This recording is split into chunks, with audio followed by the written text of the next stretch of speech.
Hi, crafty friends.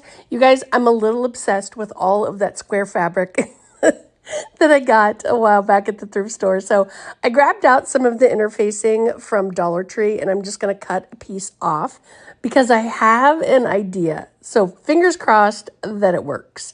So with the interfacing, you always put the rough side up and then the back of your fabric to the rough side. So what I'm going to do is I have the little squares and then some pieces also that I cut the other day when I was doing the bunny project. So we're going to start with those first since they're cut a little bit smaller, and we're just going to start laying them out, covering all of that interfacing. We want to make sure that we're kind of having that patchwork look. So I kind of played around with it a couple of different times and kind of came out with it how I liked it. And then I have some parchment paper. So once you get it all laid out, then we're going to try to fuse it to the back of this with our iron. So cotton setting, dry, no steam or anything like that. So cotton setting and dry, and let me tell you the layout pattern on this. I had to scrap it a couple of different times, but then I finally figured out how I wanted it.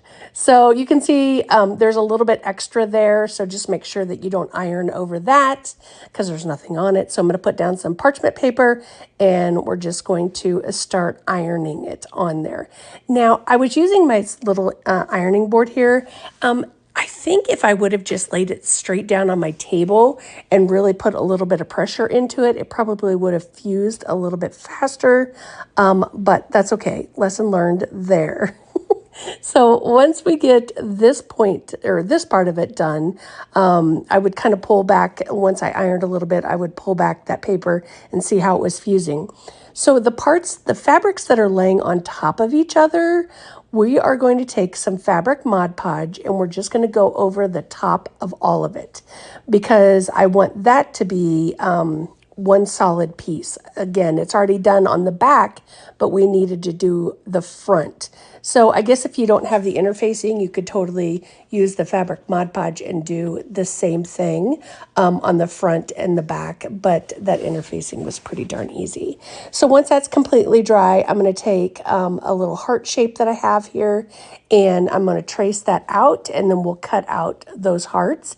And we could use it for lots of different things. We could put it on these cute little bags that I have. You could just anything that you can think of. But I had something sitting across from my desk kind of staring me in the face for a while. It's this little frame-ish kind of on a pedestal.